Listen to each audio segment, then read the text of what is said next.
ये जो आप एक टेबल देख रहे हैं ना, इस पे अगर नज़र मारेंगे तो इसमें हमने जो टॉपिक लिया हुआ है वो है हंगर।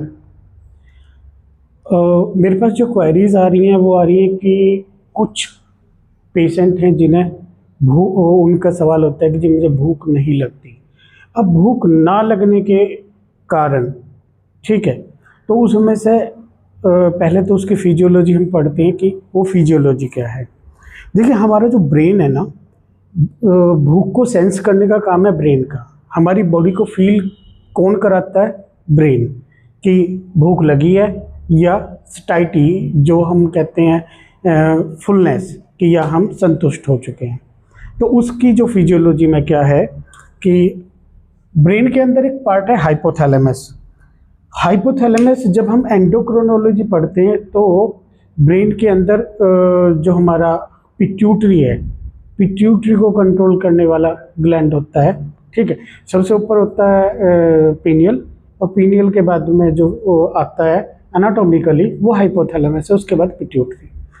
तो हाइपोथैलेमस जो है मोस्टली रिलीजिंग हार्मोन रिलीज करता है।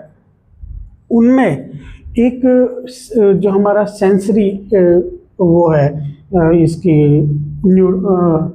न्यूरोनिक फंक्शनिंग है, उसमें है एक हाइपोथैलेमस के अंदर अर्थक्वेक न्यूक्ली होती है। मैंने न्यूक्ली के लिए एक अलग चैप्टर लिया हुआ है, टाइप ऑफ न्यूक्ली, उसमें आप देख सकते हैं। तो अर्थक्वेक न्यूक्ली, अब इस अर्थक्वेक न्यूक्ली के अंदर हमारे दो तरह के न्यूरॉन हैं, ठीक है। अगर हम एक की बात करते हैं, ए जी, यहाँ पे देखना कैपिटल के साथ में स्मॉल जी है, ठीक है, आर पी, ठीक है, oblique N P Y neuron, और दूसरे हो गया कार्ट या पोमिक न्यूरॉन। अब जो एजीआरपी न्यूरॉन है, इनका कंसर्न होता है हमारे ब्रेन मतलब बॉडी को सेंस देना कि उसे भूख लगी है। अब इसकी भी एक डिफरेंट फिजियोलॉजी है। वहीं पे दूसरा जो काम आ जाता है वो आ जाता है इसका कार्ट का या पोमिक का। उसका काम होता है कि हमें ये मैसेज देना कि भाई हमारी बॉडी संतुष्ट हो चुकी है, खाना बंद कर दें, ठीक है। इसमें आपको दो तरह की केसेस आएंगे। एक तरह की केसेस आएंगे कि जो कहते हैं कि जी हमें भूख नहीं लगती। एक कहेंगे कि जी हमें भूख लगे ही जाती है, हमारा पेट भी भर जाता है लेकिन फिर भी हमारा मन संतुष्ट नहीं होता है, मतलब हमें सेटिस्फैक्शन नहीं मिलता, सटाइटी जो है वो नहीं है। उस तरह के केस में, और ये जो है ये खाली भूख से ही नहीं है, लाइफ में जनरली हमारी जो रिक्वायरमेंट्स है उससे रिलेटेड है। यहाँ पे हम खाने की भूख की बात कर रहे हैं अभी फ़िलहाल, ठीक है। तो अब इसके लिए हम पहला जो एक टॉपिक लेते हैं वो लेते हैं हार्मोन्स, क्योंकि कुछ हार्मोन्स हैं जो हमारी हंगर के लिए रेस्पॉन्सिबल हैं। तो उनमें नंबर 1 पे हम काउंट करते हैं ग्रेलिन। ग्रेलिन नाम का एक हार्मोन है जिसे जो हमारी बॉडी में ना अलग अलग जगह पे बनता है, ठीक है। अब उसमें सबसे पहला जो वर्ड आता है वो आता है ग्रेलिन के लिए स्टोमच। अब स्टोमच की अगर हम फिजियोलॉजी पढ़ते हैं या एनाटॉमी, पहले हम एनाटॉमिकली देखते हैं। हम नॉर्मली स्टोमक को 3 भागों में डिवाइड कर देते हैं। पहला है सबसे ऊपर का जो है वो फंडस है, ठीक है, उसके नीचे बॉडी है, ठीक है। फंडस के अंदर मोस्टली गैस भरी होती है और हमारे कुछ गैस्ट्रिक ग्लैंड्स होते हैं, ठीक है। उसके बाद में जो स्टोमच है तो इसमें जो हमारा सबसे ऊपर की तरफ फंडस पार्ट होता है, ठीक है, क्योंकि बॉडी के अंदर चर्निंग होती है और इसके अंदर जो हमारा नीचे है पाइलोरस, उसके अंदर डाइजेशन ज़्यादा होता है। तो जो हमारा फंडस है, फंडस के अंदर एक ऑक्जेंटिक ग्लैंड कहिए या ऑक्जेंटिक सेल्स कहिए, ठीक है, वो प्रोड्यूस करते हैं तकरीबन 60 to 70% ग्रेलिन। अब इसका काम क्या होता है कि ये यहाँ से रिलीज होगा जब हमें फर्स्टली लगता है ना कि भाई हल्की हल्की भूख लग रही है, हमारा पेट खाली हो गया, तो ये सेंस जो जाती है हमारे ब्रेन को, ये कौन देता है? स्टोमच का ग्रेलिन, ठीक है, जब लगता है हमें पेट खाली हो गया। उसके बाद अगर हम सेकंड स्टेप पे जाएंगे तो सेकंड स्टेप पे आता है हमारा स्मॉल इंटेस्टाइन। अब स्मॉल इंटेस्टाइन में भी दो चीज़ें नोटिस करनी है। एक होती है डिओडिनम जो अपर स्टोमच से जुड़ा हुआ पार्ट है, और दूसरी होती है जेजुनम, ठीक है, जो डोडिनम से जुड़ा हुआ पार्ट है। यहाँ पे नॉर्मली क्या होता है कि हमारा डाइजेशन होता है। तो ये जो ग्रेलिन है ये कहाँ से, इससे भी रिलीज होता है, स्मॉल इंटेस्टाइन से। और स्मॉल इंटेस्टाइन से जब हमें लगता है ना कि नहीं यार भूख लग रही है, ठीक है, बट रिलायबल है, ठीक है, तो ये कॉन्सेप्ट ये है।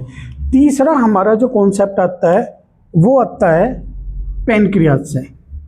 अब अगर हम बात करें पैनक्रियाज की, तो पैनक्रियाज के अंदर भी एक सेल होते हैं, नॉर्मली आप एसिनर्स या अल्फा बीटा जो है डेल्टा ने यूज करते हैं। एक होते हैं एप्सिलॉन सेल्स, ठीक है, उनका काम है ग्रेलिन प्रोड्यूस करना, वो बहुत थोड़ी मात्रा में रिलीज करते हैं, ठीक। उसके बाद में जो नेक्स्ट आता है फिर आता है हमारा हाइपोथैलेमस, और हाइपोथैलेमस में भी बहुत लो क्वांटिटी में ग्रेलिन रिलीज होता है। अब ये है हमारी जब एक्सट्रीमिटी, क्योंकि जब हाइपोथैलेमस से ग्रेलिन रिलीज होगा, ठीक है, तो वो हमारे ब्रेन को एक्सट्रीमिटिक स्टिमुलेशन देगा कि हम टू मच हंग्री, ठीक। अब यहाँ पे कॉन्सेप्ट देखिए कि हम लोग स्टार्ट कहाँ से किया था, हाइपोथैलेमस से, और ये हम मुड़ के कहाँ पे चले गए, हाइपोथैलेमस में। अब अगर हम बात करें ग्रेलिन की, कुछ एडिशनल फैक्टर भी इसमें हैं, कुछ अलग जगह पे भी ग्रेलिन प्रोड्यूस होता है। फॉर एग्जांपल प्लेसेंटा, ठीक है, प्लेसेंटा के अंदर। दूसरा है मेमरी ग्लैंड, क्योंकि जो ब्रेस्ट के अंदर मिल्क प्रोड्यूस करने वाले ग्लैंड है वो भी ग्रेलिन प्रोड्यूस करते हैं, ठीक। अब हम इसमें देखेंगे कि इसकी ये एनाटॉमिकली स्ट्रक्चर हमने देखी, लेकिन हम न्यूरोथेरेपी कॉन्सेप्ट्स पे अगर इस पर बात करेंगे तो न्यूरोथेरेपी में हम इसे किस तरह से टैकल करते हैं। देखिए हाइपोथैलेमस के लिए हमारे लिए एक बहुत छोटा सा वो होता है 6 मेडुला, हम इसे स्टिमुलेट कर सकते हैं by 6 medulla we can be stimulate on hypothalamus. अब दूसरा जो हम यहाँ पे चलते हैं, इसे यहाँ पे डाल देते हैं 6 मेडुला, ठीक है। और अगली चीज जो हम इसमें लेके चलेंगे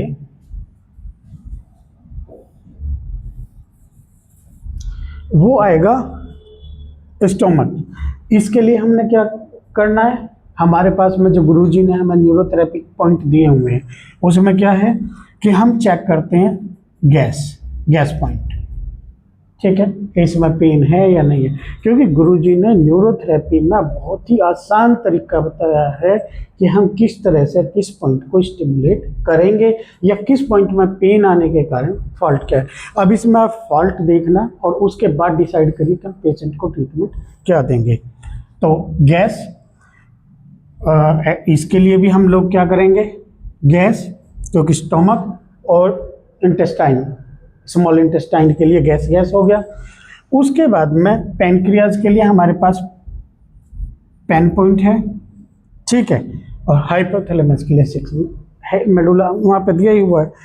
अब इसके साथ में कुछ एडिशनल चीज़ें हैं, इसमें हमने सर्वाइकल रीजन या स्पाइन को भी टैली करना है। स्पाइन को टैली क्यों करना है, जब हम ये सर्कुलेशन पढ़ेंगे, ठीक है, ब्लड सर्कुलेशन, तो ब्लड की जो सप्लाई है, अगर हम एक यहाँ पे पार्ट बनाते हैं नेक और ये बंदे का बना दिया हेड, ठीक है, तो इसमें 2 तरह से हमारे ब्रेन को सप्लाई जाती है, क्योंकि जो हार्मोन्स हैं वो रिलीज तो ब्लड में ही होंगे, ब्लड में रिलीज होकर फिर वो ब्रेन को जाएंगे।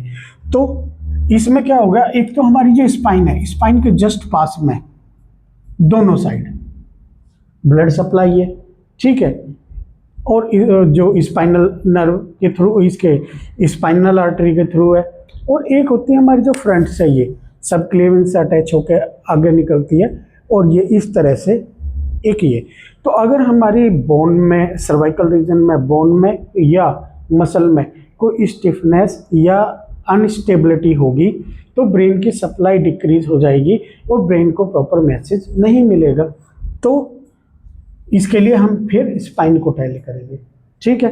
नीचे स्पाइन को टैली क्यों करना, डोर्सल और लंबर को, क्योंकि जो हमारा नेवल है, नेवल का कंसर्न है, हमारे एंटारिक नर्वस सिस्टम का जितना भी कंसर्न है वो स्पाइन से है, क्योंकि जितने भी मैसेज आते हैं वो आएंगे तो नर्वस सिस्टम के थ्रू। अब नर्वस सिस्टम किससे जुड़ा है? सेंट्रल नर्वस सिस्टम जो है उसी से पेरिफेरी चलती है। तो इसके लिए फिर हमने पूरी स्पाइन को पेशेंट की टैली करना है। ये सारा कुछ टैली करने के बाद में ईजिली आप लोग डिफाइन कर पाएंगे कि हम इस पेशेंट को क्या ट्रीटमेंट देंगे और कैसे इसको ठीक करेंगे। ठीक है, कॉज ऑफ डिजीज पे न्यूरोथेरेपी काम करती है, जो गुरुजी ने बोला है उसी चीज़ पे आप लोग अपने आप को थोड़ा सा बेस पे लेके आइए। और इस तरह से आप, ये खाली हंगर के लिए अभी बोल रहा है, ठीक है। हंगर में भी खाली एक हार्मोन है, वो है ग्रेलिन। ठीक है, इसके लिए एक बहुत बड़ा लेक्चर आचार्य जी ने दिया हुआ है, उनके यूट्यूब चैनल पे आप देख लेना। ये हमारा एक छोटा सा लेक्चर है इसके लिए। इससे आप अपनी एनाटॉमी और फिजियोलॉजी को टैली करते हुए पेशेंट की कंडीशन देख के और उस हिसाब से ट्रीटमेंट बना लें। कोई दिक्कत आती है तो हमें कमेंट करें, हम फिर उसमें आपकी हेल्प करें।